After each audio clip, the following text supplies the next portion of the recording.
मतलब जिसके बैंड को ये हंस हंस अक्षर के बजाती रहे उसी का नाम हंस बैंड। बेचारा हर आदमी त्रस्त है। और ये भी अपने आप को, ये भी पत्नी नहीं है। पत्नी का बड़ा सुंदर अर्थ होता है, जो पति को पतन के मार्ग में जाने से बचाए उसी का नाम पत्नी है। लेकिन आजकल ये भी पत्नी नहीं, वाइफ है। Wife is the knife for life. जो पति के लंबे जीवन को काटने के लिए चप्पू का काम करे उसी का नाम वाइफ है। एक परंपरा और चला है मॉडर्निटी दिखाने के चक्कर में। ये तो देखो, ये तो हमारा ननिहाल है। यहाँ की माताएं बहनें जो भी हमारे रिश्ते में लगे, चाहे बहन लगे, चाहे मामी लगे, चाहे नानी लगे, कितनी एक अच्छी परंपरा है। लंबे लंबे केस, बीच में लंबा मांग, कितनी सुंदर परंपरा है, हमारी सनातन संस्कृति है। लेकिन आजकल एक नई परंपरा चली है। मैं कई जगह देखता हूँ, जाता हूँ तो आगे का बलवे कतर देगी सब, और आगे का बाल कतर करके साइड में हल्का सा सिंदूर लगा देगी। जो हल्का साइड में सिंदूर लगाती है उसका पति धीरे से साइड कर लेता है। हाँ? नहीं, ये हमारी सनातन संस्कृति है। तो मॉडर्निटी दिखने के चक्कर में नहीं, और मॉडर्निटी दिखने के चक्कर में हम अपने बच्चे को शिक्षा कहां से दे रहे,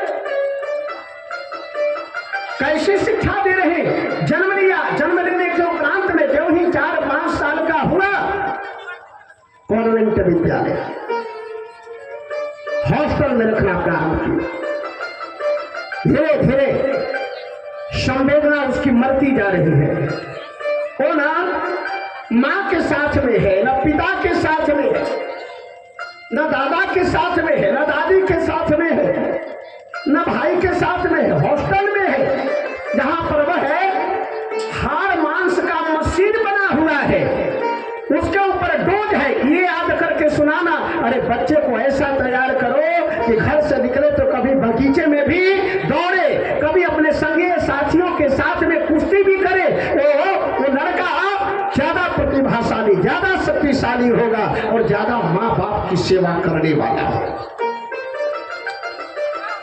परिवार के बीच में रहेगा तभी संवेदना जुटेगी। लेकिन नहीं, परिवार के बीच में नहीं रहेंगे। हम तो कॉन्वेंट में बढ़ाएंगे, हम तो हॉस्टल में रखेंगे, हमारे पास तो पैसा है तो हम अपने पैसे का रुतबा दिखाएंगे और बेटे को भी क्या पढ़ाएंगे। करो सुत वही उपाय, धर्म रहे चाहे जाए, गिनत गिनत मरी जाए, इतना पैसा कोई तरीके आए।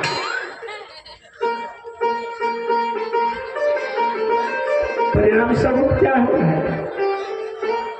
परिणाम स्वरूप क्या है? 1.5 लाख 2 लाख रुपया पुत्र कमा रहा है। एक बात बताओ, सास कितनी भी मॉडर्न क्यों ना हो, ऐसी भी सास है जो एमए पीएचडी पढ़ी है, प्रोफेसर है, लेक्चरर है,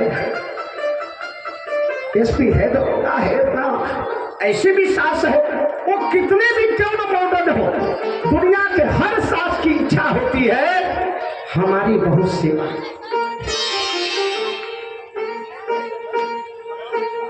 हमारी बहू जरा 2 रोटी बना करके दे। होती है कि नहीं होती? एक एज के आने के उपरांत में दुनिया के हर सास की इच्छा होती है कि हमारी बहू जरा 2 रोटी हमें बना करके देती। अकेले और कोई सास की तो ये भी इच्छा होती है कि जरा हमारी बहू तेल लगा देती। कोई बहू की ऐसी भी इच्छा होती है, सास की ऐसी भी इच्छा होती है कि जरा सारा काम करके, मैं वो सारा काम करके खिला पिला करके जब खाली हो तो सोने से पहले थोड़ा ला करके हमें तेल लगा दे। अब जरा विचार करो, लड़के को पढ़ाया अपने हॉस्टल में, लड़के को बनाया अपने पैसा कमाने वाला मशीन, पढ़ते पढ़ते लड़का इंजीनियर हो गया और इंजीनियर बनकर मल्टीनेशनल कंपनी में नौकरी करना प्रारंभ किया। निश्चित है कि फिर आप चाहोगी कि मेरी जो बहू है वो भी नौकरी वाली है। समस्या क्या? लड़का नौकरी कर रहा है तो बहू भी नौकरी वाली आए। लड़का यदि 1.5 लाख कमा रहा है तो बहू भी जो है कम से कम 1 लाख कमाने वाली आए। अब जरा बच्चे विचार करो कि जो 1 लाख कमाने वाली आएगी वो आपकी सेवा कभी नहीं करेगी, क्योंकि आपने बहू चाहा ही नहीं, आपने तो पैसा कमाने वाला मशीन चाहा है। तो आपके जीवन में यही स्थिति आएगी कि जब आप 60-70 साल के होंगे तो आपका बेटा 1.5 लाख उठाएगा, आपकी बहू जो है 1 लाख उठाएगी, लेकिन आपको घर पे 1 गिलास पानी देने वाला कोई नहीं रहेगा। अभी पानी देने वाले की तो बात छोड़ो, फोन पर बात करने वाला भी कोई नहीं रहेगा, मेडिकल से दवाई लाने वाला भी कोई नहीं रहेगा। तब आप रुख कहाँ करते हो? वृद्धाश्रम की। बोलो जय श्री कृष्ण। कहा आज के 50 साल पहले इतनी वृद्धाश्रम थी? इसलिए भगवान भोलेनाथ ने पूछा, हे महाराज आपको जो पुत्र की प्राप्ति होगी उस पुत्र से आप काम क्या कराओगे? ओहो, व्यास जी महाराज ने कहा, हे भोलेनाथ है जो मुझे पुत्र प्राप्त होगा ना, उस पुत्र से मैं यह जो भागवत की रचना किया हूं मैं, जिसके एक एक अक्षर में कृष्ण विराजमान है, मैं इसी कृष्ण एक कथा का गुणगान व्यास पीठ पर बैठा करके कराऊंगा। ये भागवत की रचना तो मैंने कर दिया है, लेकिन भागवत कथा करने लायक कोई पात्र नहीं दिख रहा है। हे भोलेनाथ, मैं वो पात्र के रूप में अपने पुत्र को देखना चाहता हूं, इसलिए पुत्र को प्राप्त करने के लिए मैं आपसे आराधना करता। भोलेनाथ ने विचार किया, दुनिया में ऐसे पिता तो बहुत हुए जिन्होंने संतान उत्पन्न करने के लिए, अर्थोपार्जन करने के लिए, लड़ने के लिए पुत्र की कामना की है, लेकिन वो पहला पिता है जो ऐसे पुत्र की कामना कर रहा है कि उस बेटे को मैं व्यासपीठ पर बैठा करके कथा कराऊंगा। हाँ, तो क्यों ना मैं पुत्र बनकर के खुद ही चला जाऊं, किसी और को क्यों भेजूं, स्वयं पुत्र बन करके चला जाऊं। विश्वास के परम प्रतीक अवघड़दानी देवाधिदेव महादेव व्यास जी महाराज की धर्म पत्नी अरणी के गर्भ में आकर के विराजमान। लेकिन जैसा कि नियम है, 9 महीने कुछ दिन के उपरांत हर मां के गर्भ से किसी न किसी संतान को जन्म ले लेना। यह बालक है गर्भ में 16 साल तक रहा, जन्म ही नहीं ले रहा, और 16 वर्ष तक है जब रह गए तो व्यास जी महाराज घबरा करके सृष्टि के देवता ब्रह्मा जी के पास चले गए। निवेदन किया है महाराज, भोलेनाथ की आराधना के परिणाम स्वरूप एक पुत्र भी आया, एक संतान भी आया मेरी पत्नी के गर्भ में, वो जन्म ही नहीं ले रहा है। कारण क्या है? ब्रह्मा जी ने कहा वो जन्म इसलिए नहीं ले रहा है कि उसे डर है कि मैं जन्म लूंगा तो मेरे पिता संसार की मायाओं में मुझे बांध न ले। जन्म लूंगा तो फिर नामकरण करेंगे, नामकरण के बाद में फिर जनेऊ का संस्कार करेंगे, जनेऊ के संस्कार के उपरांत में फिर विवाह करेंगे। वो संसारिक मायाओं में नहीं बंधना चाहता। व्यास जी महाराज ने प्रण किया, वचन दिया, हे ब्रह्मा जी मैं उसे संसार की मायाओं में नहीं बांधूंगा। और तब उस बालक का प्रादुर्भाव हुआ, तब वह बालक ने जन्म लिया। जन्म लेने के उपरांत में मां की इच्छा है कि मैं अपने बेटे को गोद में लूं। 16 साल तक गर्भ में विराजमान, तो जन्म लिया है बालक तो 16 वर्ष की, एक बालक है 16 वर्ष की अवस्था में जितना बड़ा शरीर का होगा उतने बड़े शरीर के थे, लेकिन मां तो मां होती, बच्चा चाहे कितना भी बड़ा क्यों ना हो जाए, हाँ बच्चा तो छोटा ही रहता है माता पिता की दृष्टि में।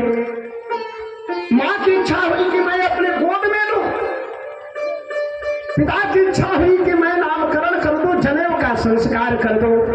लेकिन यह क्या, यह बालक दोनों की ओर से मुख मोड़ करके एक अनजान मार्ग की ओर चल पड़ा। पिताजी कुछ समझ पाते कहाँ जा रहा है, लेकिन ये क्या, ये तो चला जा रहा है, चला जा रहा है। अब पिता व्यास जी महाराज ने बुलाना प्रारंभ किया, बेटे बेटे सुनो सुनो, रुको रुको, लेकिन यह पुत्र रुक नहीं रहा है। तो व्यास जी महाराज के अंदर से ममत्व उमड़ पड़ा, रोने लगे। हरि जम प्रव्रजंत आनुपे तमपे तकृत्यम द्वैपायनो विरह का तरजा जुहार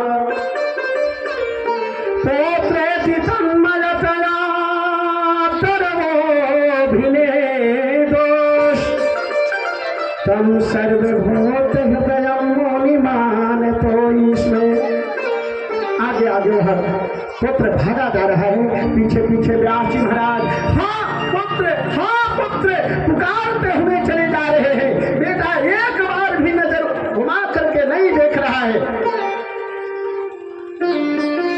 मार्ग में व्यास जी महाराज एक स्थान पर पहुंचे, सरोवर था और सरोवर के किनारे बड़ी सुंदर सुंदर स्वर्ग की अप्सराएं थी। अभी अभी स्नान करके सरोवर से निकली थी। तो व्यास जी महाराज उनके पास में गए, उन्होंने पूछा आप सबने अभी थोड़ी देर पहले इस मार्ग से जाते हुए किसी बालक को देखा है क्या? अप्सराओं ने कहा हे महाराज हमने साफ साफ नहीं देखा। हाँ एक बालक किधर से गया है, लेकिन हमने साफ साफ नहीं देखा। क्यों साफ साफ क्यों नहीं देखा? क्योंकि हम उस समय वस्त्रहीन अवस्था में इस सरोवर में स्नान कर रहे, हमारे शरीर पर जो वस्त्र थे वो गीले थे। आपने वो जब इधर से गुजरा है तो आपने उससे कोई पर्दा नहीं किया? अप्सराओं ने कहा कि नहीं। तो व्यास जी महाराज को आश्चर्य हुआ कि आप सबने कोई पर्दा नहीं किया। एक 16 वर्ष का बालक आपके बीच से गया है, आपने कोई पर्दा नहीं किया और मैं वृद्ध हूं, मैं आ जाऊं। तो आपने मुझसे पर्दा किया? हाँ कारण क्या है? इसलिए महाराज कि पर्दा उससे किया जाता है जिससे जिसको बोध हो, जिसको ज्ञान हो कि कौन स्त्री है कौन पुरुष है। पर्दा उससे किया जाता है जिसको पाप पुण्य का भी भान हो। आपको पता है कि कौन स्त्री है कौन पुरुष है, आपको पता है पाप क्या है पुण्य क्या है, लेकिन जो इधर से जो बालक गया है वो तो जानता ही नहीं कि कौन स्त्री है कौन पुरुष है। वो तो संपूर्ण संसार को, संपूर्ण ब्रह्मांड को कृष्णमय समझता है, राममय समझता है। अब जिसे ज्ञान ही नहीं हो कि कौन स्त्री है कौन पुरुष है, जैसे यही भान नहीं हो जो सारे संसार को ब्रह्ममय समझता है, सर्वम खलविदम ब्रह्म तज्जान इति शांतो आसित, उससे भला पर्दा क्या करना। आप जाओ, आपका पुत्र आगे गया। व्यास जी महाराज आगे बढ़े, पुत्र ने देखा कि पिताजी ने वचन तो दे दिया है, लेकिन वचन देने के उपरांत में भी इनके अंदर से ममता गई नहीं। तो एक आम का बगीचा लिया और उसी आम के बगीचे में उस बालक ने आम के वृक्ष में अपने आप को विलीन कर लिया। व्यास जी महाराज आगे उस आम के वृक्ष से आगे चले गए और आगे जाने के उपरांत में जब बच्चा कहीं दिखाई नहीं पड़ा, अब हताश उदास निराश आंखों में आंसू लिए हुए लौट रहे हैं। लौटने के क्रम में थके हुए थे, एक वृक्ष के नीचे बैठ गए। ये संयोग होता है, जिस वृक्ष के नीचे बैठे ना उसी वृक्ष में वह बालक अपने आप को विलीन किया हुआ था। तो कभी कभी आदमी देखा होगा आप लोगों ने, कभी कभी आदमी जब काम करते करते थक जाता है ना, तब भी गीत गाता है। व्यास जी महाराज उस वृक्ष के नीचे बैठे और बैठ करके थके तो थे, अचानक उनके मुख से एक गीत निकला। एक गीत गा रहे हैं। कौन सा गीत? ओहो हो, भगवान श्री कृष्ण के श्रृंगार का। अरे भगवान श्री कृष्ण का श्रृंगार किसने किया है? भगवान श्री कृष्ण का पहला श्रृंगार किया है किसने? ध्यान देना, एक मंदिर में रसोईया रहता है, पुजारी रहता है, भंडारी रहता है, महंत रहता है, साधु रहते हैं, स्थानधारी रहते हैं, अभ्यागत रहते हैं, लेकिन सबसे बड़ा सौभाग्यशाली कौन है? महंत है, भंडारी है, रसोईया है कि अभ्यागत है कि स्थानधारी है? सबसे सौभाग्यशाली पुजारी। हाँ, यदि सही पुजारी है ना तो भगवान से बातें करता है। जब पुजारी को सौभाग्य है भगवान को सजाने, राम को सजाने वाला यदि कोई पुजारी है तो लक्ष्मण जी महाराज है, और उन्होंने सजाया है जनकपुर के पुष्पवाटिका में। और भगवान श्री कृष्ण को किसने सजाया है? वृंदावन के गोचरा उन्होंने सजाने का कार्य किया है। और सजाया कहाँ है? जब कन्हैया गोचारण करने के लिए वन में जाते हैं तो गाय कहीं चलती होती है, कृष्ण बाल बालों के साथ में खेल खेलते हैं, क्रीड़ा करते हैं, और खेल खेलते खेलते कन्हैया का बाल तितर बितर हो जाता है, कन्हैया की पीताम्बरी मैली हो जाती है, बस अस्त व्यस्त हो जाते हैं। तो फिर ग्वाल बाल क्या करते हैं कि जब शाम को लौटना है ना ब्रज में, तो करते क्या है? कन्हैया को फिर श्रृंगार करते हैं। और श्रृंगार कैसा जी? व्यास जी महाराज गीत गा रहे हैं। अरे बारे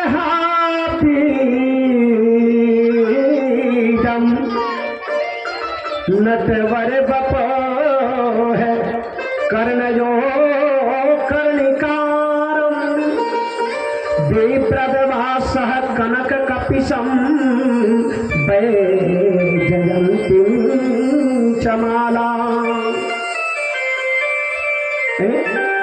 भगवान श्री कृष्ण के शरीर पर पीताम्बरी है। कैसी पीताम्बरी है? कहा विप्रदवासः कनक कपिशम।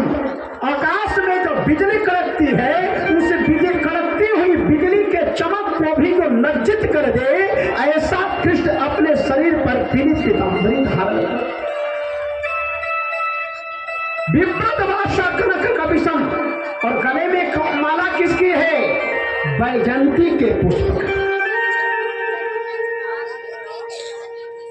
नारायण की, भगवान विष्णु की जब पूजा करो ना तो वैजयंती के पुष्प का माला जरूर अर्पण करो,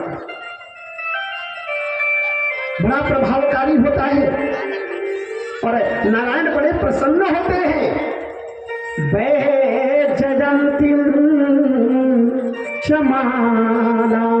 और माला पुराना फूल का नहीं है, अभी अभी बगीचे से अभी अभी तोड़ करके लाया गया है।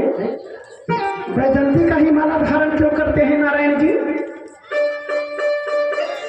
नारायण वैजयंती का ही माला धारण क्यों करते हैं? देखो,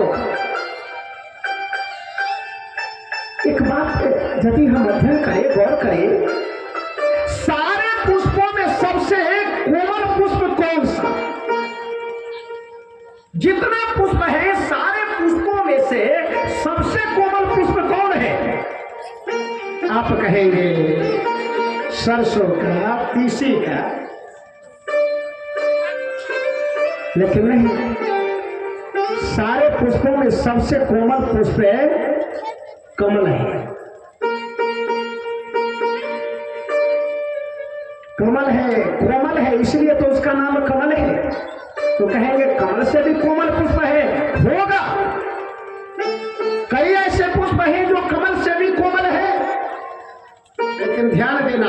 उनका जो वृक्ष होगा वो कठोर होगा।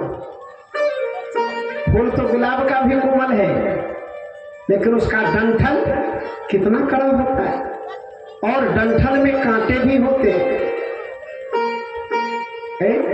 तो कहा चलो मुलायम डंठल वाला बताता हूं। ये लतरिया फूल जो गमले में छोटे छोटे पुष्प होते हैं, वो उसमें तो डंठल नहीं होता, डंठल नहीं होता है, लेकिन उसका जड़ किसमें है? मिट्टी में है। और किस मिट्टी में? कठोर मिट्टी में। और उसके पत्ते कई होते हैं। हाँ, और वो जो खिलता है ना, तो कहीं ना कहीं सहारा प्राप्त करके खिलता है। कोमल की विशेषता क्या है? क्यों? कोमल की विशेषता ये है कि उसका जड़ कीचड़ में होता है। सूखी मिट्टी पर कोमल का जड़ रहेगा ही नहीं। और उसका डंठल कहाँ रहता है? जल में। उसका पत्ता ज्यादा नहीं होता, एक या दो। और कमल खिलता कहाँ है? जल के ऊपर। और उस कमल पर कौन विराजमान होती है जी? वो हो जगदम्बा पराम्बा मां लक्ष्मी। ऐसा कोई पुष्प नहीं है जिसका जड़ कीचड़ में हो। लेकिन एक पुष्प धरती पर भी है जिसका जड़ कीचड़ में होता है। जहां कीचड़ होगा, जहां पानी होगा, वहीं वो पुष्प होगा। उसी का नाम है वैजंती। आप लोगों ने देखा होगा, जहां कुआं होगा, जहां नाली के पानी प्रवाहित हो रहे होंगे, जहां पर ज्यादा पानी लगा होगा, वहीं पर वैजंती का पुष्प होगा। और उसमें भी कोई कठोर डंठल नहीं होता, उसमें भी कमल के समान सीधे डंठल ही होते हैं। और डंठल के ऊपरी भाग में वह वैजंती पुष्प खिलता है। तो जिस प्रकार से मां लक्ष्मी को कमल प्रिय है, उसी प्रकार से भगवान नारायण को वैजंती प्रिय है। इसलिए वैजंती पुष्प का माला धारण करो। बड़ा सुंदर इन्होंने वाल भागों ने भगवान श्याम के गले में हरे वैजयंती चमाला। वरे पीरम, एक तो कन्हैया का छोटा शरीर और छोटे शरीर में पीली पीताम्बरी, और पीली पीताम्बरी के पहनाने के उपरांत में कान में कुंडल पहनाया। किसका जी? किसका कुंडल पहना दिया? एक पुष्प होता है, आप लोगों ने देखा होगा, उस पुष्प का नाम है कनेर।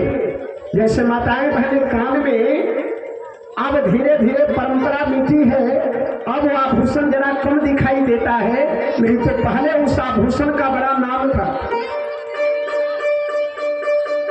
पहले उस गहना का बड़ा नाम था। हाँ, और गहना बड़ा कीमती होता था, कान में पहना जाता था। अब तो उसका स्थान झुमकों ने ले लिया, बाली ने ले लिया। नहीं तो पहले की माताएं बहनें, जो पुरानी माताएं बहनें हैं, उन्हें पता होगा, पहले गहना पहना जाता था जिसका कि नाम कर्णफूल होता था। बिल्कुल कनेर का पुष्प उसी के समान, बिल्कुल कर्णफूल के समान। ग्वाल वालों ने कनेर के पुष्प को तोड़ करके कन्हैया के कान में लगा दिया। वरहा पीडम नटवर है बपो है कर्णयो कर्णिकार देव्रजवास कनक कपिशम वैजयंती चमाला। वो कैसा श्रृंगार है! शरीर पर पीली पीताम्बरी, गले में वैजयंती का पुष्प, कान में कनेर के पुष्पों का कुंडल, और माथे पर मुकुट किसका है जी? मोर का। और मोर का शब्द क्या प्रयोग किया है व्यास जी महाराज ने? बरहा पीडम। बर किसको कहते हैं? बर का मतलब क्या होता है? बर का मतलब दूल्हा। जिसकी शादी होने वाली हो उसका नाम बर है। और दूल्हे का मतलब एक आदमी से एक जगह पर मैंने पूछा, भैया दूल्हे का अर्थ क्या होता है? उसने कहा महाराज मुझसे न पूछो। मैंने कहा बता दो ना, दूल्हे का मतलब क्या होता है? कहा जो सास ससुर से हरदम कुछ न कुछ दूहता रहे उसी का नाम दूल्हा है। कभी रेडियो दुह लिया, कभी टीवी दुह लिया, कभी घड़ी दुह लिया, कभी चैन दुह लिया, उसी का नाम दूल्हा है। हाँ, हमने सुना है कि एक बार एक लड़के की शादी होने के लिए हुई, तो जब वो बन ठन करके अपने घर से जब निकला शादी के लिए, तो माँ भाभी ये सब तो जाती नहीं थी पहले, अब तो परंपरा दूसरी हो गई, लेकिन पहले माँ भाभी ये सब लेडीज नहीं जाती थी, माताएं बहनें नहीं बारात में जाती थी। तो माँ ने सिखाया, सुन बाबू, जब विवाह होगा ना, जब विवाह होता हो तो रुस जाइए, जब विवाह हुआ होता हो तो खिलावन देता हो, वहाँ का शादी में खिलाया जाता है, तो जब लोग खिलाएगा ना तो रुस जाना, अब रुसोगे तो कुछ न कुछ मिलता हो, अंगूठी मिलता हो, चैन मिलेगा, कुछ न कुछ मिलेगा। ठीक है, याद कर लिया, मुझे उठना है। अब गया ससुराल में, अब शादी की लंबी प्रक्रिया, द्वार पूजा लगी, मंडप लगा, गाली गाई गई, सिंदूर दान हुआ, भावरे पड़े, फेरे पड़े। अब इसमें जो है ये भूल गया कि मेरे को रुसना। इतनी लंबी प्रक्रिया विवाह की चली कि भूल गया कि मुझे रुसना भी है। इसको दिया गया एक कटोरा में, चांदी के कटोरे में, चांदी के चम्मच के साथ खीर खाने के लिए। अब खीर भूख तो लगी, आओ देखा न ताओ, खीर खाना शुरू कर दिया।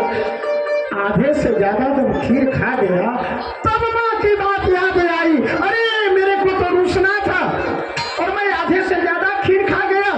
तुरंत थोड़ी पटक और रख करके रुस गया। अच्छा, रुसने वालों का चेहरा भी वैसा होना चाहिए। सास को शक हो गई, सास वही थी और नियम भी जानती थी कि रुसेगा। लोग सोच भी रहे थे कि रुसा नहीं, तो जब ये रुसा तो सास बोली, बाबू क्यों रुस रहे हैं, क्या चाहिए, खाओ खाओ, पूरा खा जाओ, सोने का चैन है, सोने का चैन जो है, खाओ खाओ खाओ। फिर भी रुसा हुआ नहीं खा रहा है। ससुर आए, क्यों खीर क्यों नहीं खा रहे, खाओ। दूध खाने के लिए 50,000 का एक भैंस लूंगा, खाओ भैंस लो, फिर भी नहीं खा रहा है। चाचा है, चाचा ससुर, अरे बेटे खा क्यों नहीं रहे, खाओ खाओ खाओ, मैं तुम्हें मारुति 800 दूंगा, यहाँ से जाते समय मारुति 800। तो खीर खा, फिर भी नहीं खा रहा है। तो इसकी जिस लड़की से शादी हुई थी ना, उसकी एक बड़ी बहन थी, उसकी शादी हुई थी, तो उसका जो पति था वो भी आया हुआ था। तो उसने समझाया, ए सारू भाई, अब रुसने में की है, अब तो आप परिवार हो गए, अब ये जितना संपत्ति है हम ही दोनों का है, अब रुसने में क्या है, कटोरी उठाओ, खीर खाओ। तो फिर भी नहीं मान रहा है, फिर भी नहीं बोला, फिर भी रुसा हुआ है। सास आई, बोली बेटे, सास सोचिए कुछ स्पेशल चीज चाह रहा होगा, हो सकता है वो मिले तो मान जाए। सास आई, बोली बेटे हम तुम बताओ, कुछ स्पेशली चीज चाहिए, क्योंकि यहाँ रुसे हुए अच्छा नहीं लग रहा है, तो कोई और चीज चाहिए तो तुम बताओ। तब ये बोला, कहा नहीं सासू माँ, बस खीरवा एक कटोरी और दे दीजिए।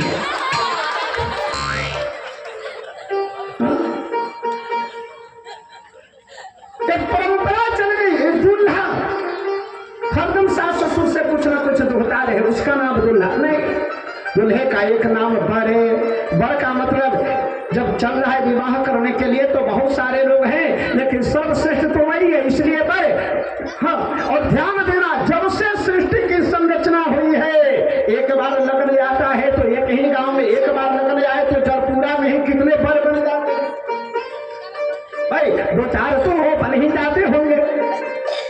और एक गांव में जब 2-4 बन जाए तो पूरे प्रखंड में कितने, और प्रखंड में उतने तो फिर जिले में कितने, और जिले में कितने तो राज्य में कितने, और राज्य में उतने तो पूरे देश में कितने। एक बार नगरी आने पर पूरे देश में लाखों करोड़ों वर बनते हैं। लेकिन ध्यान देना, जब से सृष्टि की संरचना हुई है ना, तब से आज तक केवल 2 ही वर हैं, 2 ही वर, तीसरा कोई वर नहीं। कौन कौन? एक रघुवर यानी राम जी, हाँ, एक रघुवर राम जी और एक जदुवर श्याम जी। एक बार एक व्यक्ति ने मेरे से प्रश्न कर दिया, नहीं महाराज तीसरा भी है,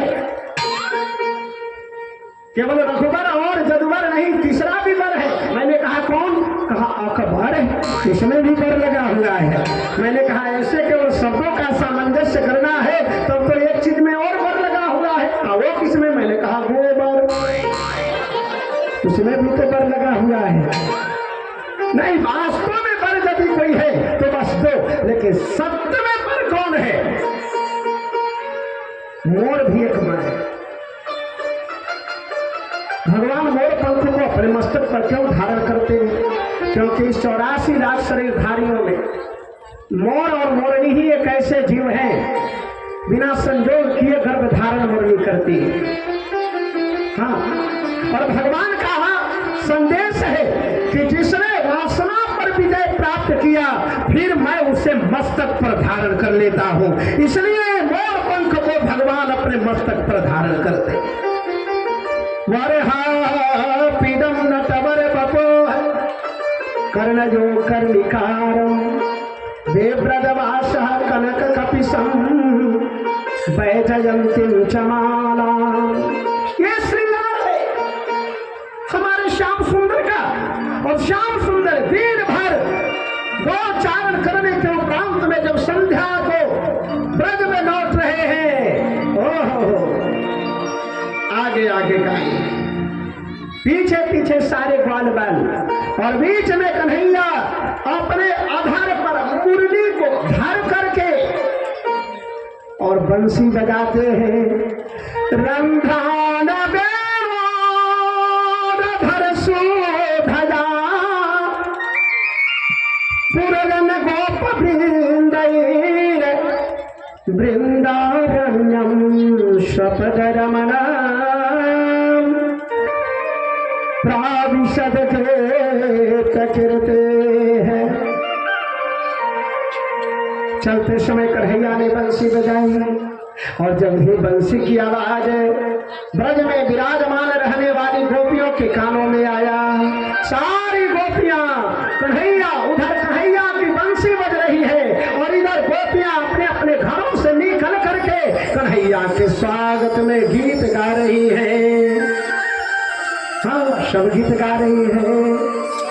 हरे बजे धीरे धीरे, बजे धीरे धीरे,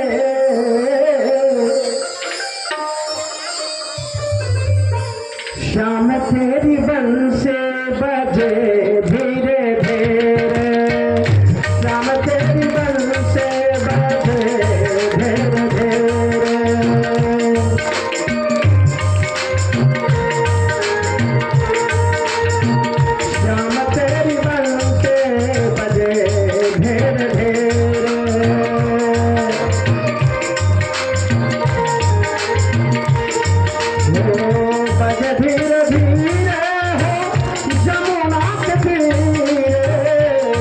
धीरे धीरे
हाँ,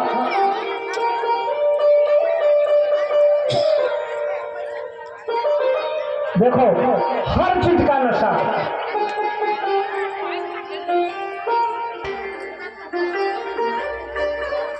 एकाध चिलम हमें भी मिल जाए। हाँ? हर व्यक्ति का अलग अलग नशा है। भगवान की भक्ति, जो भगवान का भक्त होगा, जो गीत संगीत का प्रेमी होगा, वह सोया हुआ रहेगा ना, सोया हुआ रहेगा, उसके कानों में भगवान की आवाज जाएगी, वह भाग करके चला, फिर नींद नहीं आएगी उसे। बालक का रोम रोम पुलकित हो गया, खड़ा हो गया। एक बार तो मन में आया कि वृक्ष के अंतराल से प्रकट हो और पूछो, पिताजी यह गीत आप मुझे दे दो।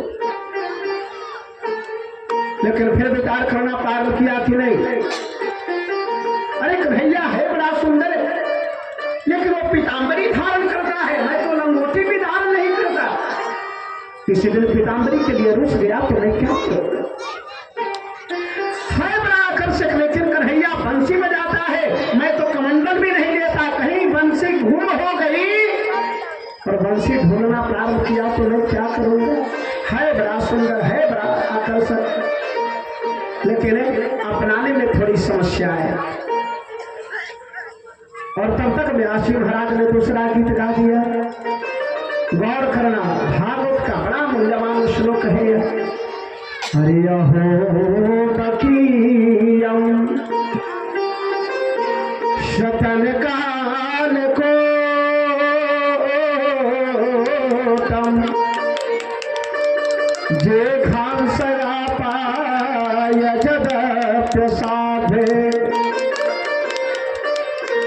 ले भे गतिम धात्युचितां ततोन्यां कम्बा दयालम शरणं ब्रजेमा। अहो, जिनको मारने के लिए पूतना अपने स्तन में कालकुट नामक विष लगा करके गई थी,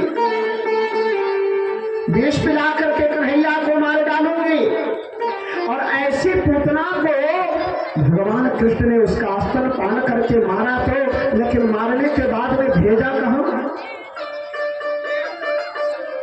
पूतना को किस लोक में भेजा है?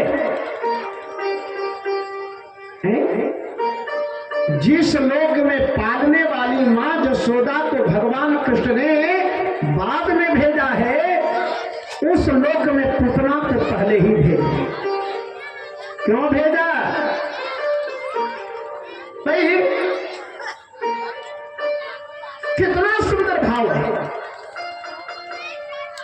वह है। अपना स्तन पान तो कराई, मैंने स्तन पान तो किया, एक ही बूंद दूध पिया हो, विषय क्यों न हो, लेकिन वह मेरी मां है। और दुनिया का कोई भी पुत्र है, यदि पुत्र होगा तो यह नहीं चाहेगा कि मेरी मां नरक में जाए। भगवान श्री कृष्ण ने पूतना को जसोदा वाली लोक में पहले भेजा। ऐसे श्याम के समान दूसरा दयालु क्यों कौन होगा? हे जीव, हे जीव, तुम ऐसे श्याम के शरण में क्यों नहीं जाते हो? और जब ही उस बालक ने सुना कि हे जीव तुम ऐसे श्याम के शरण में क्यों नहीं जाते हो, तुरंत वृक्ष के अंतराल से प्रकट हो गए।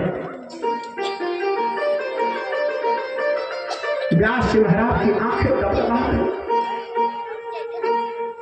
सूत्र है, यदि किसी को लगे ना कि संसार की ये चीज हमसे दूर है,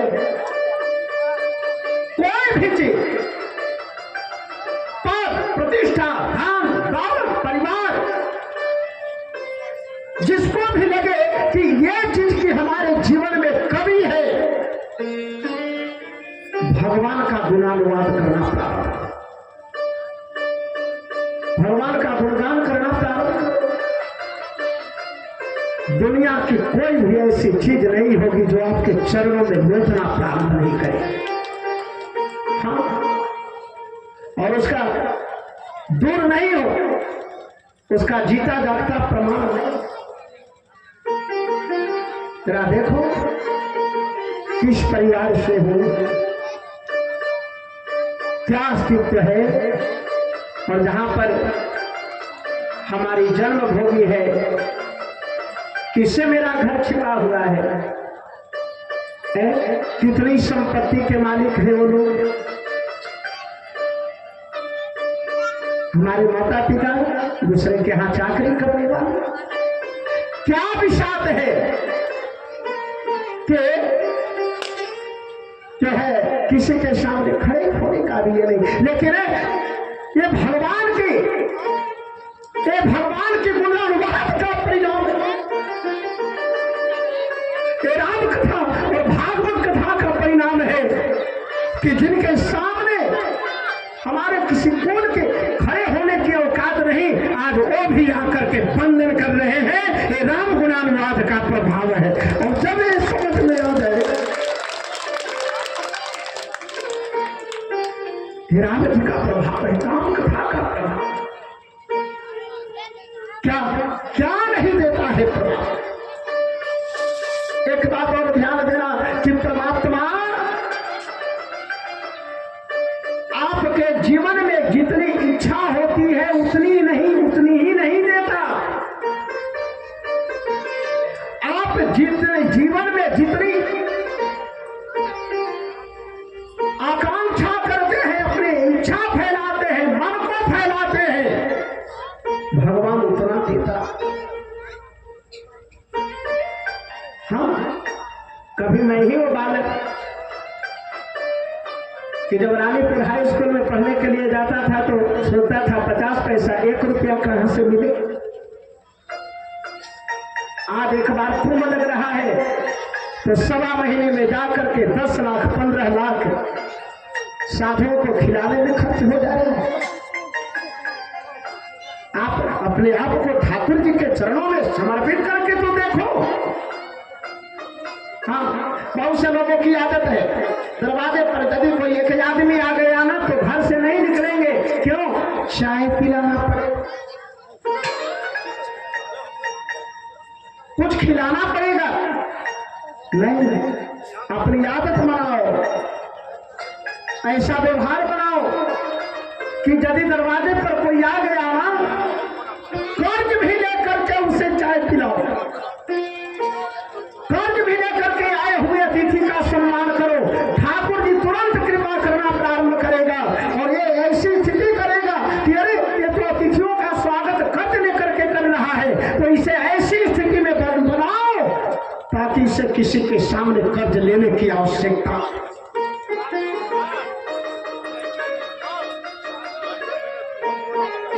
व्यास महाराज गदगद है, जो मेरा बेटा खो गया था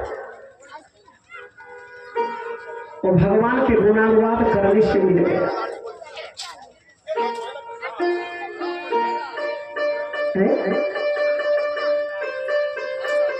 बेटे ने पूछा, पिताजी ये गीत आपने बनाया है?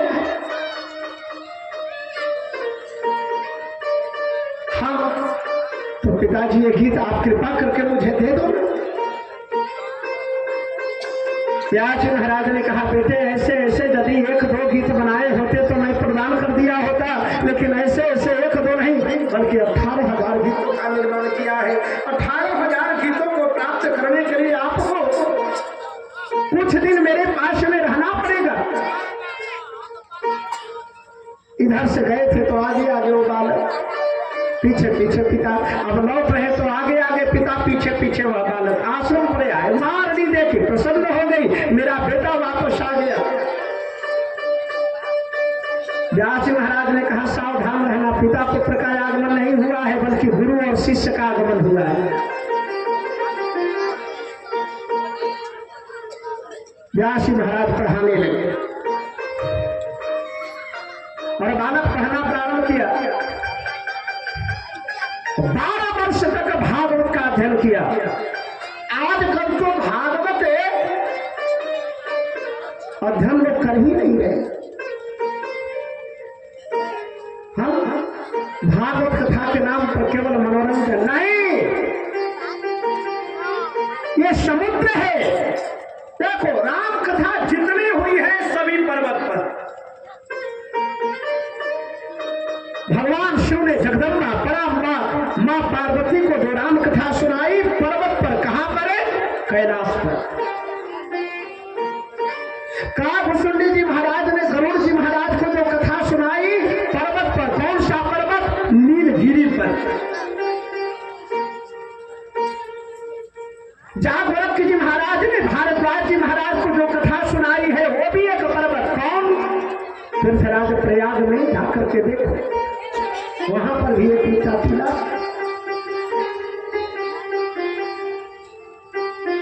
एक प्रकार से पर्वत ही है मनसाजी, वो अक्षय पर आदि वहीं पर। राम कथा जितनी हुई है सब के सब पर्वत पर। राम जी की लीलाएं भी जितनी हुई है सब के सब पर्वत पर। बिहार की आप चित्रकूट में जहां कामदगिरी है, हनुमान जी महाराज से मिलन हुआ पर्वत पर। जहां किष्किंधा गिरी है, युद्ध हुआ रावण से तो पर्वत पर। जहां त्रिकुट है, त्रिकुट गिरी है। भगवान श्री कृष्ण की सारी लीलाएं समुद्र के किनारे, नदी के किनारे। जन्म लिया तो जमुना नदी के किनारे बसे तो द्वारिका में, समुद्र में। भयंकर युद्ध कराया तो कुरुक्षेत्र में, और अंततः मृत्यु को प्राप्त हुए, परलोक गमन किए तो प्रभास क्षेत्र में, सागर के किनारे। कहने का भाव, रामायण यदि हिमालय की ऊंचाई है तो भागवत समुद्र की गहराई है। ध्यान देना, गंगा नदी हिमालय से निकलती है और हिमालय से निकल करके जब तक समुद्र में नहीं समाविष्ट होती है तब तक शांत नहीं होती, अधूरी रहती है। जब समुद्र में हिमालय से निकलने वाली गंगा जब समुद्र में मिलती है तब जाकर के गंगा की यात्रा पूर्ण होती है। वैसे ही कथा रूपी गंगा राम कथा रूपी पर्वत से निकलती है और भागवत रूपी समुद्र में जाकर के विलीन होती है, तभी जाकर के कथा की पूर्णता है। और यही भागवत का तात्पर्य है। ग्रंथ है, हाँ, ये मनोरंजन का चीज नहीं है, समय काटने का चीज नहीं है। 12 साल तक अध्ययन किया और 12 साल तक अध्ययन करने के उपरांत में वह बालक आ गया कहाँ? वृंदावन में। और वृंदावन में तोते का रूप धारण कर लिया। अच्छा, तोते का ही रूप धारण क्यों किया? क्योंकि देखो, एक माता पिता को या छोटे जो भी आदमी हो, छोटा बड़ा जो भी आदमी हो, अपने माता पिता हो या कोई और भी परिवार हो, दरवाजे वाला हो, गैर वाला हो, छोटे बच्चे की आवाज सबको प्रिय है।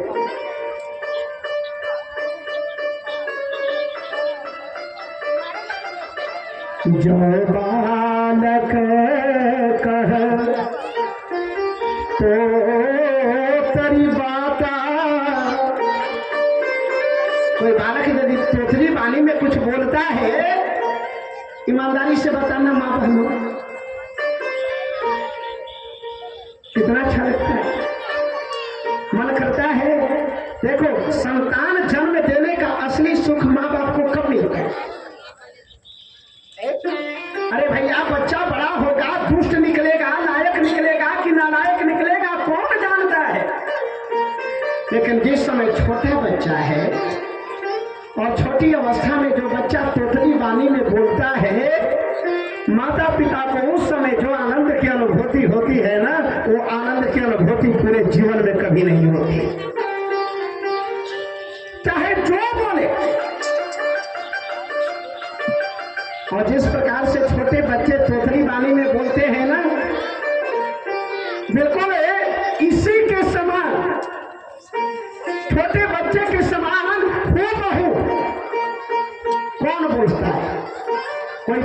कोई पक्षी, एक ही पक्षी है, कौन? तोता। तोते को कई नाम है, एक नाम सुख भी है।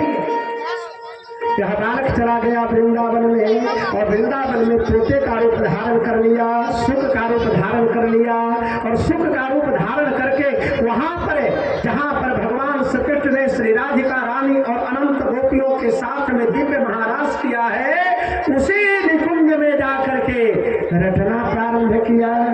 क्या? राधे राधे राधे राधे। क्यों राधे राधे क्यों रट रही है? कौन है राधा? पहले कृष्ण को समझो। कृष्ण कौन है? भक्ता नाम वाला कृष्यति थी कृष्णा, जो सारे संसार वाले के मन को अपनी ओर खींच ले, उसी का नाम कृष्ण है। जो जीवों के मन को अपनी ओर खींचे वह कृष्ण है, लेकिन कृष्ण के भी मन को जो अपनी ओर खींचे वह राधा है। समग्र संसार के जीव जिसकी आराधना करे वह कृष्ण है, लेकिन कृष्ण भी जिसकी आराधना करे वह श्री राधा। ब्रह्म ने ढूंढो पुराणन गान, वेद ऋचा सुन चो गुण चायन, देखो सुनो कतहु न सखी, वह कैसे स्वरूप वह कैसे सुभाजन।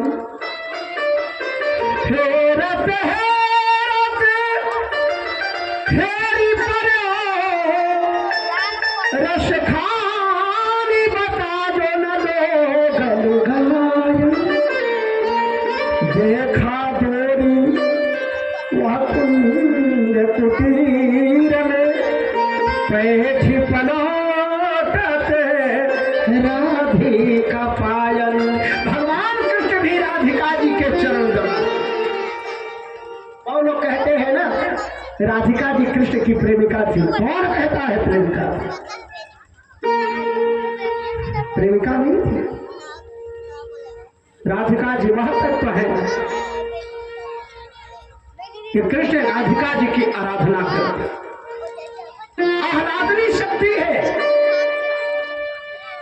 और आह्लादनी शक्ति कहते किसे है? आह्लादनी शक्ति सबको प्राप्त नहीं होती। जब हम भजन गाते हैं, माला जाप करते हैं, कभी उस चीज का आप लोग अनुभव करना। हो सकता है कभी अनुभव हुआ हो और ना भी हुआ हो तो करना। कभी भगवान के नाम का कीर्तन करने के लिए बैठो ना तो होश में मत रहो, जोर करके कीर्तन करो, जितना घूम सकते हो जोर जोर से बोलो, राग से बोलो, ऐसा लगे कि आप एकदम मिट गए। और ध्यान देना, भजन करते करते करते करते ऐसी स्थिति आएगी कि आपके अंदर से एक आह्लाद रूपी तरंगे उठना प्रारंभ हो जाएगी। उसी शक्ति का नाम राधा है। कृष्णेन आराध्यति इति राधा। ये तो प्रेम। कृष्ण की भी शादी हुई थी, कृष्ण की भी शादी हुई थी। कई गो? 16,108 लोग। और राधिका जी की भी शादी हुई थी। राधिका जी के पति का नाम रायन था। जरा सोचो, राधिका जी के भी पति का नाम रायन था और कृष्ण की पत्नियों की तो संख्या 16,108 है। और राधिका के पति, जब राधिका जी कहती थी कि मैं कृष्ण से मिलने के लिए जा रही हूं, विरोध नहीं करता। जरा सोचो, आज के जमाने में कोई पत्नी किसी अपने हस्बैंड से कहे, पति से कहे कि मैं एक से प्रेम करती हूँ, मिलने के लिए जा रही हूँ, बोलो जय श्री कृष्ण। पहले तो पति हर पेट पूछेगा,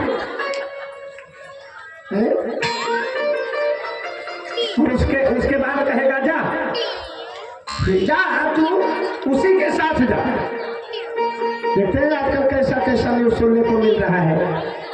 लेकिन देखो भगवान श्री कृष्ण राधिका जी से मिलते हैं, रुक्मिणी की चर्चा करते हैं, सत्यभामा की चर्चा करते हैं, और राधिका जी अपने पति से मिलती है, कृष्ण की चर्चा करती है। हमने सुना है एक बार ऐसा हुआ कि एक लड़के की शादी के बाद में अपनी पत्नी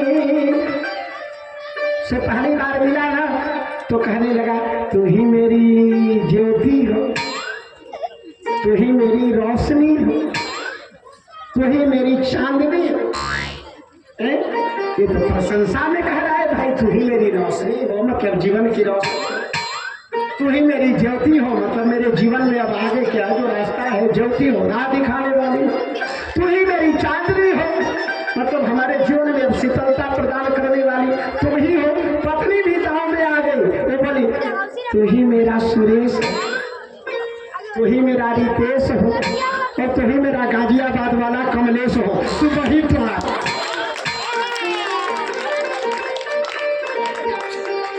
जरा सोचो, नहीं दोनों का प्रेम है, अद्भुत प्रेम है।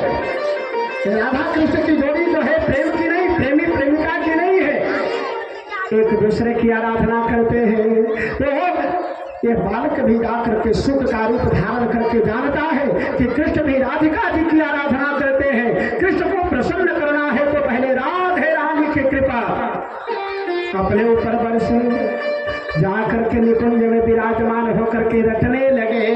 भाव से प्रेम से बोले, सब लोग भाव से प्रेम से बोलेंगे। देखो आजकल समाज में नाच गाना का बड़ा प्रचलन चल रहा है, बोलो जय श्री कृष्ण। जहां देखो वहीं ऑर्केस्ट्रा,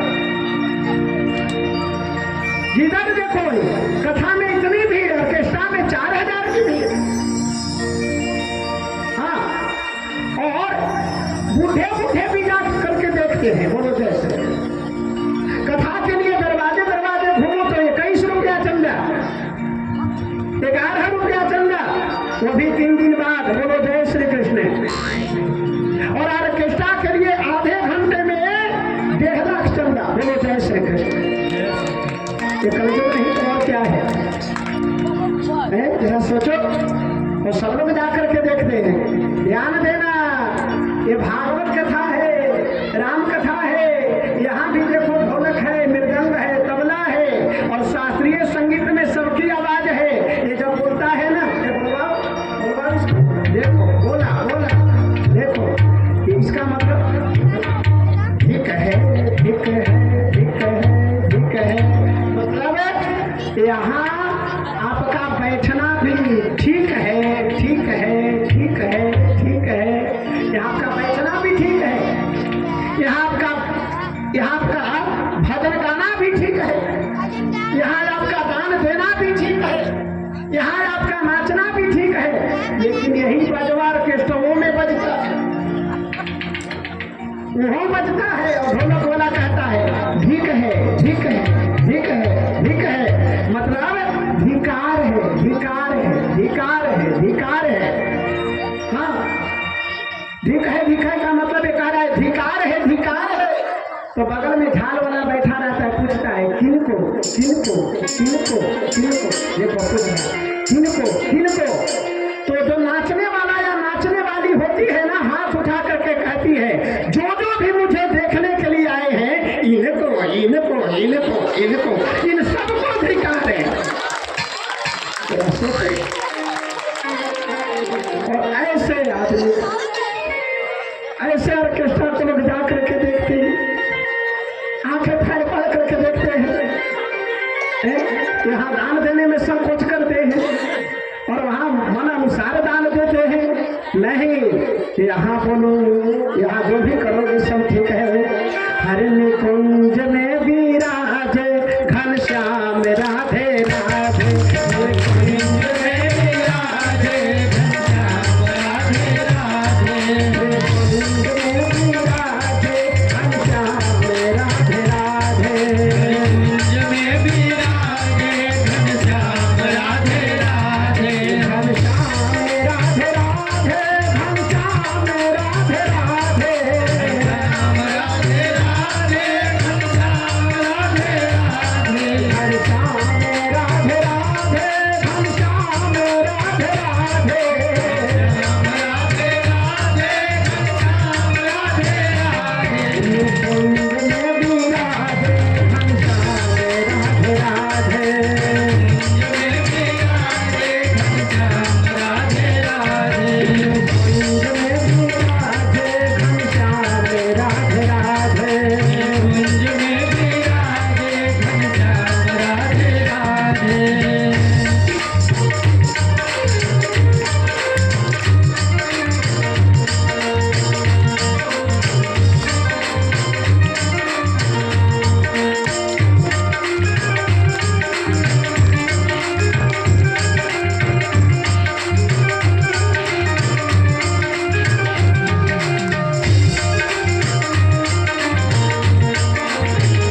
राधे।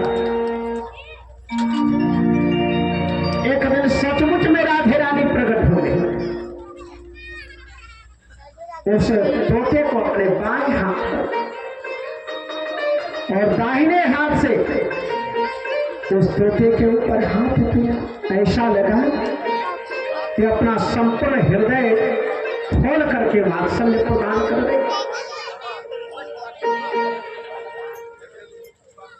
और उस तोते के कान में वो बोलती है, वत्से राधे राधे ना बोलो, राधे राधे नहीं बोलो, फिर कृष्णम वद कृष्णम वद कृष्णम वद कृष्ण। हे वत्स कृष्ण बोलो, कृष्ण बोलो, कृष्ण बोलो, कृष्ण बोलो। उसी दिन से वह बालक राधे नाम छोड़ दिया। भागवत जी में 18,000 श्लोक है, लेकिन राधे जी का कहीं नाम नहीं है। पढ़ लेना भागवत, 18,000 श्लोकों में कहीं भी राधे जी का नाम नहीं, क्योंकि परंपरा कहती है गुरु का नाम नहीं लेना चाहिए। और इस बालक के गुरु का नाम राधा है और सुख के शरीर में इन्हें गुरु मंत्र प्राप्त हुआ था, इसलिए इनका नाम सुखदेव पड़ गया। बोलिए श्री सुखदेव जी महाराज की जय। वृंदावन से बद्रिका आश्रम चले, किसी को भागवत कथा नहीं सुना रहे, भागवत कथा सबको सुनाया भी नहीं जाता। लेकिन आज जब उन्हें पता पड़ा कि भारतवर्ष का एक ऐसा सम्राट जिसे आज 7वें दिवस तक्षक दसेगा और मृत्यु होने का शाप मिला है, गंगा के किनारे केवल मुक्ति पिपासु होकर के बैठा है, सुखदेव जी महाराज पहुंच गए। और जब ही सुखदेव जी महाराज पहुंचे ना, वहां पर जितने भी बड़े बड़े ऋषि महात्मा थे सब उठ करके खड़े हो गए। तो परीक्षित को आश्चर्य हुआ। उन्होंने उन ऋषियों से पूछा कि हे महाराज, आप सब इतने ज्ञानी ध्यानी अमलात्मा महात्मा, एक छोटा सा 16 वर्ष का बालक आया तो आप सब उठ करके खड़े क्यों हो गए? कारण क्या है? होना तो यह चाहिए कि वो बालक आया तो उसके द्वारा सबके चरणों में प्रणाम होना चाहिए, वंदन होना चाहिए, लेकिन उसने वंदन नहीं किया, आप सबने वंदन किया। कारण क्या है? तो ऋषियों ने कहा कि हे महाराज, वृद्ध 2 प्रकार के होते हैं। एक शरीर से जो ज्यादा अवस्था में है वह वयोवृद्ध कहलाता है, और शारीरिक अवस्था में छोटा लेकिन ज्ञान में यदि बड़ा है तो वह ज्ञान वृद्ध कहलाता है। हमने उनके शरीर को वंदन नहीं किया है। कि व्यासपीठ पर यदि कोई वंदन करता है तो शरीर का वंदन नहीं होता है, भागवत जी का वंदन होता है, भागवत जी की आरती होती है।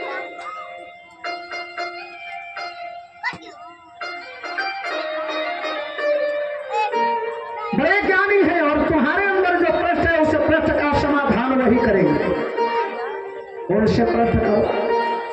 तो परीक्षित जी महाराज ने सुखदेव जी महाराज को ला करके ऊंचे आसन पर विराजमान कराया,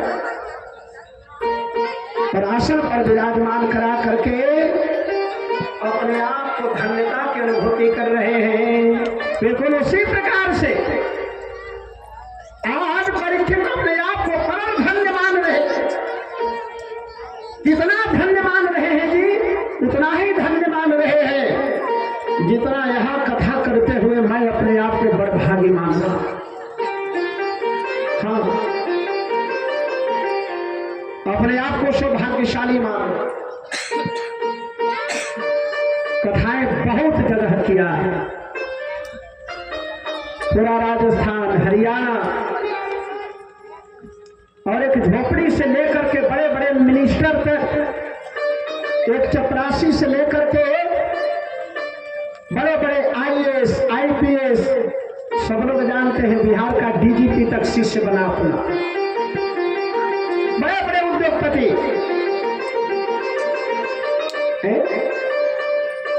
सभी जगह कथा किया, लेकिन एकदम अंतरात्मा से बोल रहा हो। हम कथा करने में जो आनंद की अनुभूति और जो गर्व की अनुभूति हो रही है ना, यहाँ पर व्यासपीठ पर विराजमान होने के उपरांत इतने गर्व की अनुभूति पूरी दुनिया में भी कथा करके मुझे प्राप्त नहीं है। हमारे मामा लोगों ने एक अच्छा काम किया, किन्हीं कारणों से यदि वो गांव छोड़ करके गए थे, उनके जीवन का सबसे बड़ा भूल था, और किसी प्रकार से यदि वापस आ गए, ये उनके जीवन की सबसे बड़ी अच्छा व्यवहार रहा। एक परमात्मा के कृपा का परिणाम है कि उन्होंने फिर इस गोद में आ गए। ये साधारण गांव नहीं है, एक माँ का अंश है।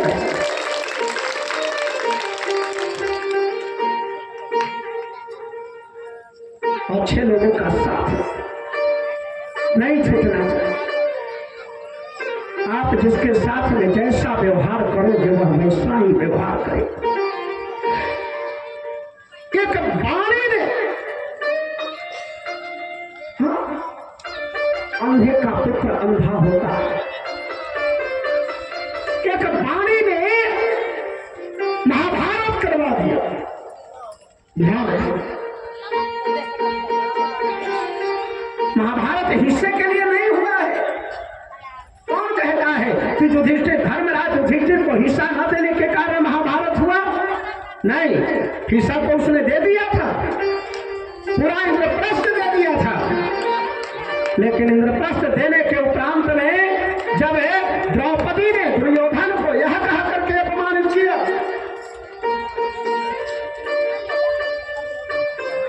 अंधे का पुत्र अंधा होता है, द्रौपदी का यह वचन ने महाभारत करा दिया।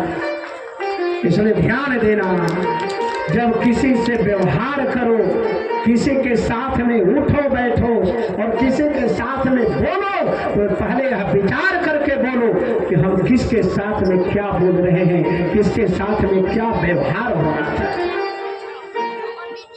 दुनिया तुम्हारे ऊपर फूलों की वर्षा करने के लिए तैयार है, लेकिन तुम थोड़ा सा फूलों की वर्षा करने लायक बनो। परम धन्यता की अनुभूति हो रही है परीक्षा में।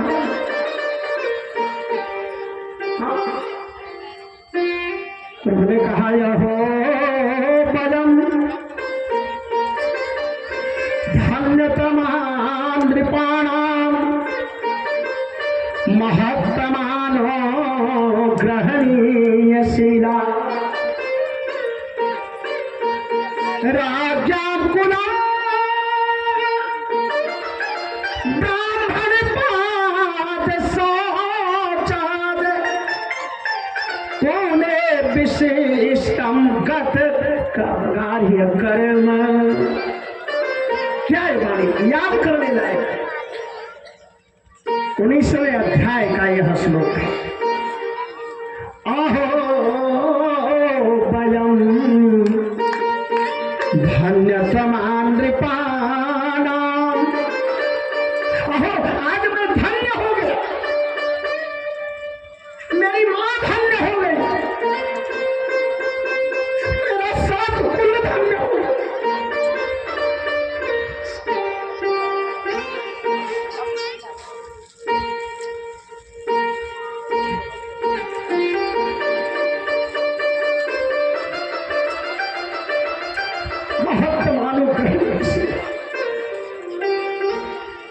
ऐसे कहूं कि उस ब्राह्मण ने शाप दिया है मुझे, कैसे कहूं कि उस ब्राह्मण ने शाप दिया है।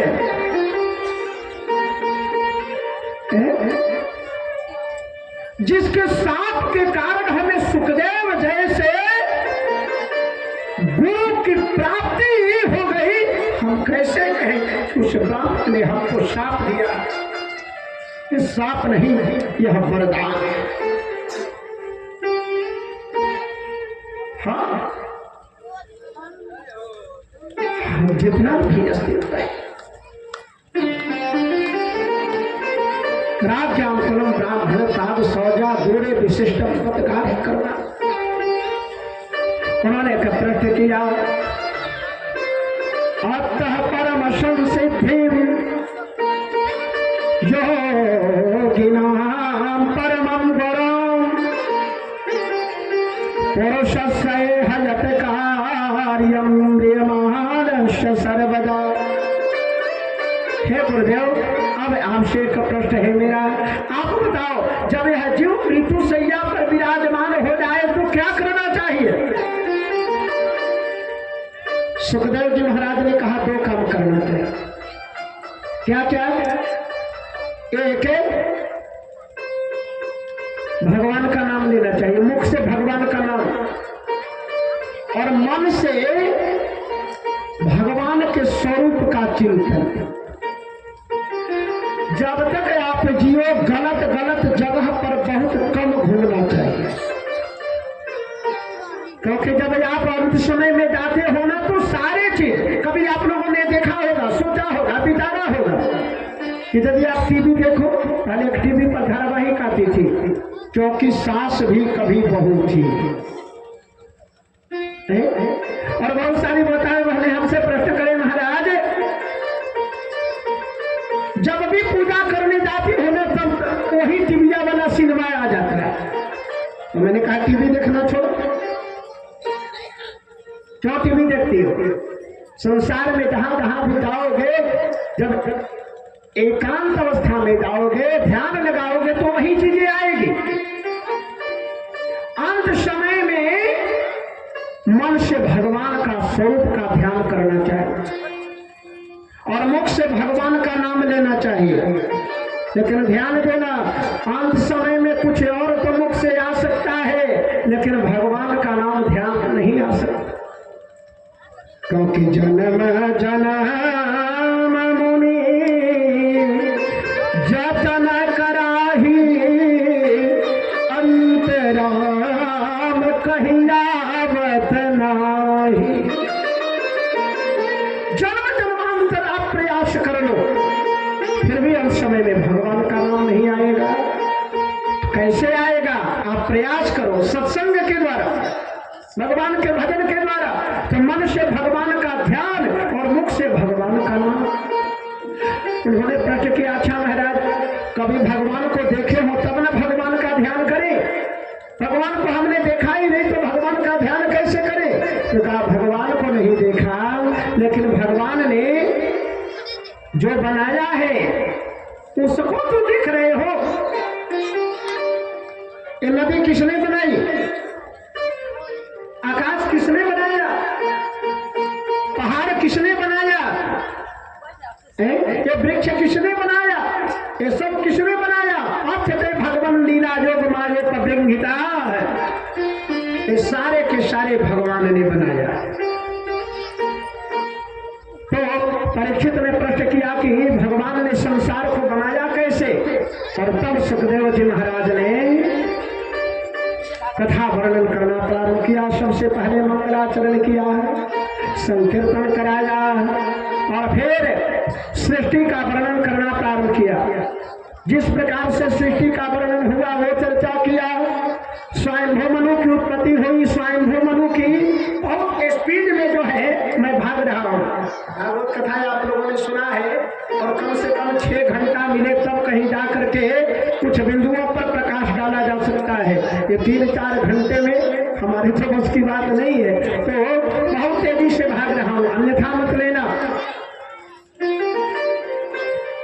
सुखदेव जी महाराज वर्णन कर रहे हैं मनु जी महाराज के 5 संतान। पहले 3 पुत्री थे, पुत्री में एक का नाम आकृति, दूसरे का नाम प्रसूति, तीसरे का नाम देवहूति।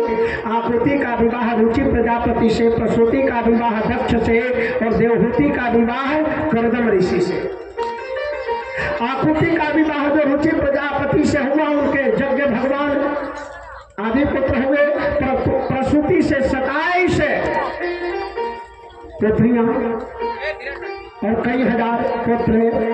देवहूति से 9 ऋषियों का प्रादुर्भाव हुआ। कपिल भगवान का प्रादुर्भाव हुआ। 9 कन्याओं का विवाह उन्होंने 9 ऋषियों से किया। सृष्टि में सबसे पहले ज्यादा संख्या कन्या की। मनु जी महाराज के 2 पुत्र हुए, 3 पुत्री। 2 पुत्र में एक का नाम प्रियव्रत, दूसरे का नाम उतानपाद। उतानपाद के ही पुत्र का नाम ध्रुव हुआ। तो चौथे स्कंद में ध्रुव की कथा सुनाई। पंचम स्कंद में प्रियव्रत के पुत्र नाभि, नाभि के पुत्र नाभाग, नाभाग के पुत्र ऋषभ, ऋषभ के पुत्र जड़भरत, उनकी कथा सुनाई। छठे स्कंद में वृत्रासुर की कथा सुनाई, अजामिल की कथा सुनाई। सप्तम स्कंद में नरसिंहावतार की कथा सुनाई।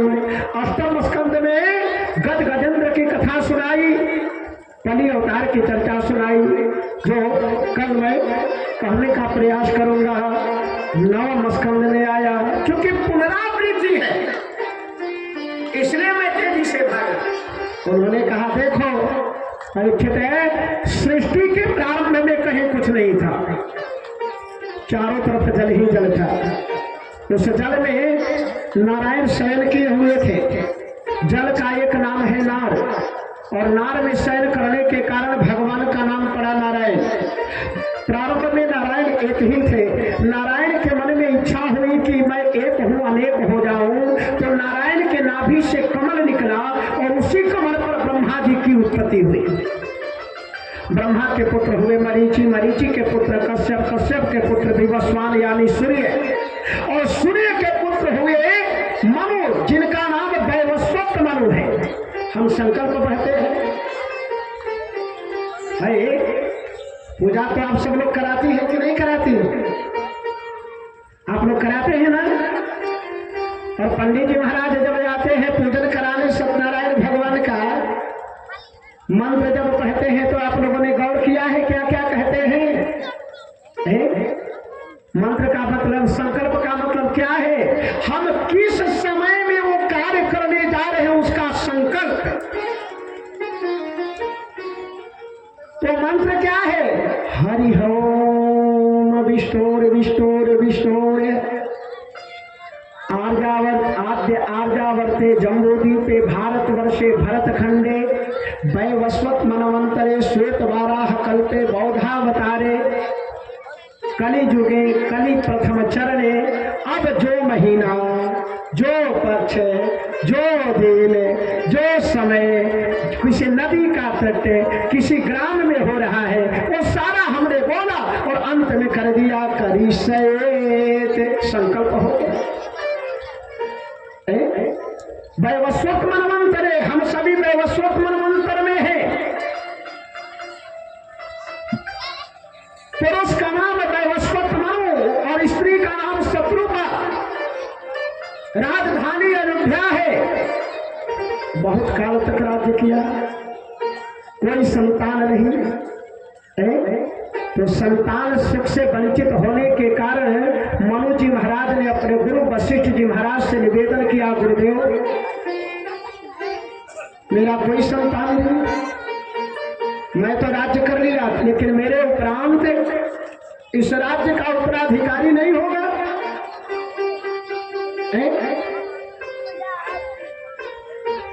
वशिष्ठ जी महाराज ने कहा होगा, आपको संतान की प्राप्ति होगी, लेकिन है महाराज उसके लिए आपको यज्ञ कराना होगा। जिसको संतान नहीं हो रहा हो, ध्यान देना, वो है गाय को जौ खिलाओ, गेहूं खिलाओ, और गाय को जौ गेहूं खिला करके जो गाय गोबर करे ना, उसकी रोटी बना करके खाओ। बिल्कुल शास्त्रीय है, रघुवंश महाकाव्यम का वाक्य है ये। निश्चित है कि संतान होगा, हाँ, या फिर एक पुत्रष्टि यज्ञ कराओ। तो उन्होंने कहा यज्ञ कराओ। कहा महाराज यज्ञ कराओ ना, यज्ञ कराने के लिए आचार्य की आवश्यकता है, आप जैसा आचार्य कोई नहीं। यज्ञ कराने के लिए जजमान की आवश्यकता है, मैं जजमान हूँ। धन की आवश्यकता, धन की कोई कमी नहीं है। तो यज्ञ प्रारंभ हुआ। अचानक शत्रुपा ने विचार किया कि पुत्र की प्राप्ति के लिए यज्ञ हो रहा है, हमें पुत्र नहीं चाहिए, हमें बेटी चाहिए। शादी से पहले कम से कम चाय बना करके तो पिलाएगी। उन्होंने जाकर के ब्राह्मणों से कहा है, ब्राह्मणों, महाराज ने कितनी दक्षिणा देने के लिए कहा है? उन्होंने कहा 5100। अब मैं 51,000 दूंगी। मंत्र वो पढ़ना जो मैं कह रही हूं। अधिकांश पंडित और साधु जानते हैं जजमान से ज्यादा जजमानिये को पटाने के चक्कर में रहते हैं। बोलो जय श्री कृष्ण। हाँ, अरे मैं भी इसी चक्कर में रहूंगा। मामा लोग नाराज हो तो नाराज हो, मामी लोग अनुकूल रहे, मामी लोगों का स्वास्थ्य अच्छा रहे और इनके जेब में हरदम कुछ ना कुछ है, बटुआ कभी खाली न रहे। क्यों? क्योंकि मामी लोग पति रहेंगी ना, तो जब आएंगे तब कुछ न कुछ देंगे।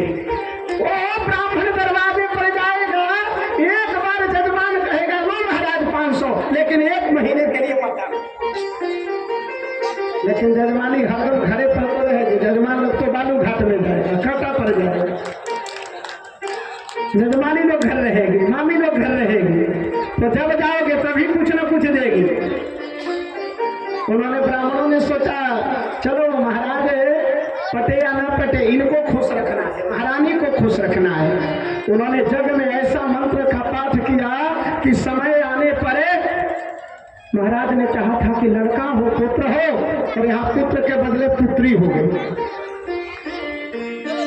और जब पुत्री हुई तो महाराज गुरुदेव वशिष्ठ जी महाराज से कहे हैं, महाराज अनश्रितम कर्म फलम अकार्यम करोति चाहे। हे भगवान, मैंने पूजा किया, यज्ञ किया, किस फल के लिए और किस फल की प्राप्ति हो गई?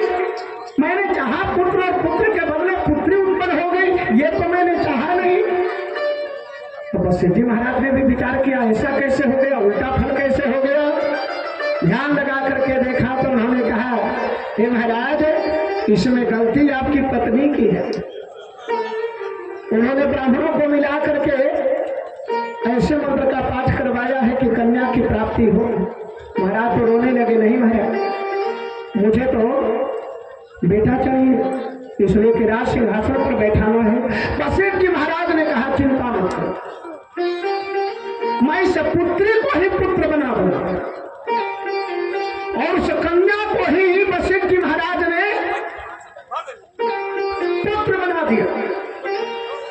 हाँ, और नाम क्या रखा? स्वजनो जायते पुत्र है मनोवारी भिगारित है। नाम रखा सुगम ने। 16 वर्ष का महाराज ने मनोवारी भिकारित है, युवराज पद प्रदान कर दिया। जब युवराज बन गया तो एक दिन उसने क्या किया, घोड़े पर विराजमान हुआ, धनुष बांध लिया। 200 सुंदर सुंदर नौजवान सैनिकों को लिया। सारे सैनिक धनुष बाण लेकर के घोड़े पर विराजमान, ये भी धनुष बाण लेकर के कवच कुंडल पहन करके घोड़े पर विराजमान होकर के वन में शिकार करने के लिए चला। और शिकार करते करते अचानक एक ऐसे वन में चला गया जिसको भगवान शिव ने श्राप दिया। हुआ यह था कि एक बार भगवान शिव जगदम्बा परम्बा पार्वती के साथ में उस वन में विहार करने के लिए गए। मां पार्वती वस्त्रहीन होकर के भगवान शिव की गोद में लेटी हुई, और उसी समय अचानक उस वन में सप्तऋषि लोग घूमते घूमते चले गए। सप्तऋषियों ने देखा हो पार्वती जी भगवान शिव की गोद में, इस अवस्था में तो जैसे गए थे वैसे चुपचाप वापस चले गए। लेकिन सप्तऋषियों को जाते हुए पार्वती ने देख लिया। वो ये भी जान गई कि सप्तऋषियों ने भगवान शिव की गोद में मुझे लेटे हुए इस अवस्था में देखा है। अब पार्वती जी नीचे नजरें की हुई, भगवान शिव से नजर नहीं मिला रही है। तो भगवान शिव ने पार्वती जी को प्रसन्न करने के लिए साप दे दिया उस क्षेत्र को ही, पार्वती यह जो वन है ना, आज के उपरांत में हम सब के लिए विहार स्थली रहेगा। यहाँ पुरुष के रूप में आज के बाद केवल मैं ही आऊंगा और मेरे अतिरिक्त कोई दुनिया का कोई भी पुरुष आएगा जो इस क्षेत्र में आएगा वह स्त्री बन जाएगा। और ये देखो, वह सुतुल ने सैनिकों के साथ में शिकार करते करते उसी वन में चला गया। और जब ही उस वन में गया तो देखता क्या है कि सारे घोड़े घोड़ी बन गए। जितने सैनिक थे सभी सुंदर सुंदर नवजुवती बन गई और स्वयं भी राजकुमार से राजकुमारी बन। बड़ा गड़बड़ हो गया। अभी इस अवस्था में वापस कैसे लौटे? तो इस वन से उस वन, उस वन से उस वन अब घूम रहा है। भ्रमण करते हुए इस राजकुमारी के ऊपर दृष्टि पड़ी चंद्रमा के पुत्र बुद्ध की। अब वो भी चंद्रमा का पुत्र जो है बुद्ध है, बाप तो चंद्रमा है लेकिन मां चंद्रमा की 27 पत्नियों में से कोई नहीं है। मां कौन है? बृहस्पति जी महाराज की धर्म पत्नी तारा। हमारे शास्त्रों में हर बिंदु पर चर्चा की गई। हाँ देखो, जिसको साधु महात्मा बननी हो ना उसको विवाह नहीं करना चाहिए। बोलो जय श्री कृष्ण। और यदि विवाह कर लिया है तो क्षमा करेंगे। यदि विवाह कर लिया है तो आदमी को थोड़ा थोड़ा रोमांटिक होना चाहिए, श्रृंगारिक होना चाहिए। विवाह करके पति को घर में बैठा दिया है, आप उसके पास समय नहीं दे रहे हो, आप उसकी आवश्यकताओं को पूर्ति नहीं कर रहे हो, आप उससे कोई उसका कुशल क्षेम नहीं पूछ रहे हो, निश्चित है कि वो पत्नी कहीं अटकेगी भटकेगी। बृहस्पति जी महाराज ने भी यही किया। तारा से विवाह तो कर लिया लेकिन तारा को समय नहीं देते थे। परिणाम स्वरूप तारा चंद्रमा के प्रति आकर्षित हो गई और चंद्रमा तारा को लेकर के चला गया, भाग गया। बहुत दिनों के उपरांत में जब बृहस्पति जी महाराज खोजते खोजते तारा का पता पाए, चंद्रमा के पास में है, उन्होंने जाकर के ब्रह्मा जी से कहा। ब्रह्मा जी ने चंद्रमा को बुलाया और कहा मेरा आदेश है तुम बृहस्पति जी महाराज की पत्नी को उन्हें समर्पित करो, नहीं तो मैं तुम्हें दंड दूंगा। चंद्रमा ले आया उनकी पत्नी को और समाज के सामने देव असुर सब थे, देव गंधर्व किन्नर आदि सब थे, सबके सामने लाकर के तारा को रख दिया। लो महाराज अपनी पत्नी को ले जाओ। लेकिन बृहस्पति जी महाराज ने कहा इस रूप में मैं इसे स्वीकार नहीं करूंगा,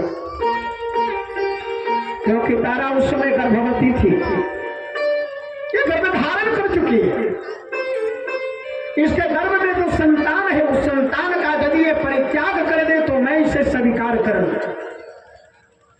तो तारा ने उस गर्भ का परित्याग कर दिया और गर्भ को जब परित्याग किया तो संतान के रूप में एक बालक इतना सुंदर इतना तेजस्वी निकला कि उस संतान को देख करके चंद्रमा और बृहस्पति दोनों कहने लगे ये मेरा बेटा है, ये मेरा बेटा है।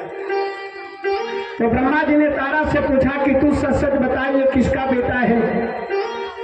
तारा ने कहा वास्तव में ये चंद्रमा का बेटा है। चंद्रमा ने उस पुत्र को ले लिया, उसी पुत्र का नाम बड़ा बुद्ध है। और यह जो सुदुर्न है राजकुमार से राजकुमारी बनकर के वन में भटक रहा है, इसके ऊपर बुद्ध की दृष्टि पड़ी और दोनों ने विवाह कर लिया। विवाह करके बुद्ध अपने घर में लाया और इसका नाम दिया ईला। ईला और बुद्ध के संयोग से पुरुरवा का प्रादुर्भाव हुआ और उसी पुरुरवा के पुत्र हुए नहुस, नहुस के पुत्र हुए जजाति। लेकिन छोड़ो, ये कथा को छोड़ करके थोड़ा सा इधर आए। जब बहुत दिनों तक सुगम चला गया वन में और नहीं आया, तो वशिष्ठ जी महाराज से पुनः एक बार श्राद्ध देव मनु ने पूछा, महाराज मेरा पुत्र जो वन में शिकार करने के लिए गया, इतना दिन हो गया वापस नहीं लौटा है, कारण क्या है? जरा ध्यान लगा करके देखो, गया कहाँ? वशिष्ठ जी महाराज ने ध्यान लगाया, अरे राम राम, वह तो किसी की पत्नी बन गई है, किसी की मां बन गई है। पूरी कथा बताया कि महाराज भगवान शिव के दिए हुए सांप के क्षेत्र में जाने के कारण वह राजकुमार से राजकुमारी बन गई। इस समय वह बुद्ध की पत्नी और पुरुरवा की मां बन करके बुद्ध के घर में जीवन यापन कर रही है। अब तो मनु जी महाराज रोने लगे, हे महाराज मुझे अपना उत्तराधिकारी चाहिए, हमें किसी प्रकार से मेरा उत्तराधिकारी दिलवा। वशिष्ठ जी महाराज ने विचार किया, ये सारी घटनाएं भगवान शिव के शाप के कारण घटी है। तो भगवान शिव ही इसका निदान कर सकते हैं। वशिष्ठ जी महाराज ने भगवान शिव की आराधना करनी प्रारंभ की। देव देव महादेव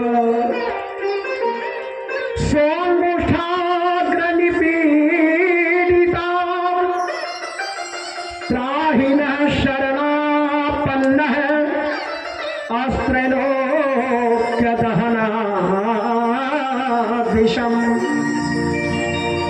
हे देव के देव, हे देवाधिदेव, हमें आपकी शरण में है, कृपा करो, कृपा करो। भाव से सब लोग बोलेंगे।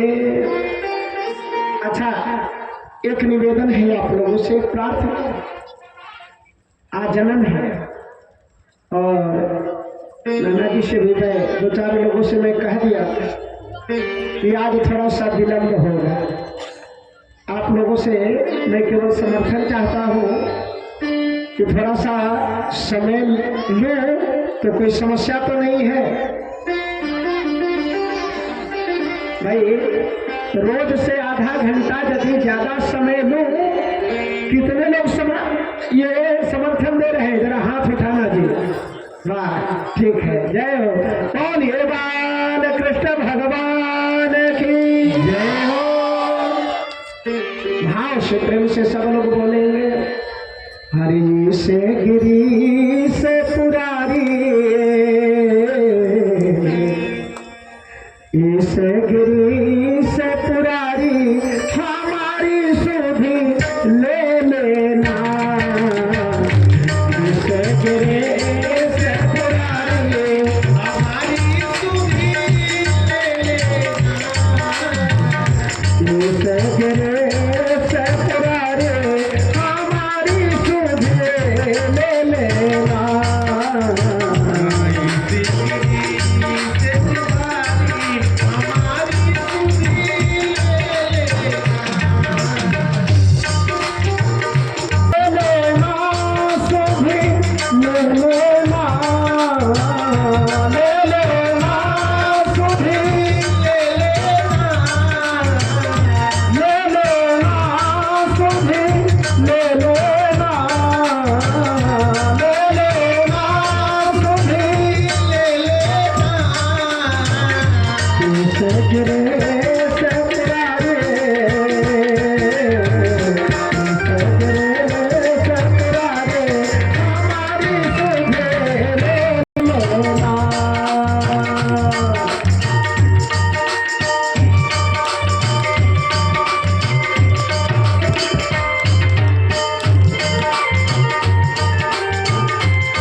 वशिष्ठ जी महाराज ने भोलेनाथ से प्रार्थना किया, भोलेनाथ प्रकट हो गए।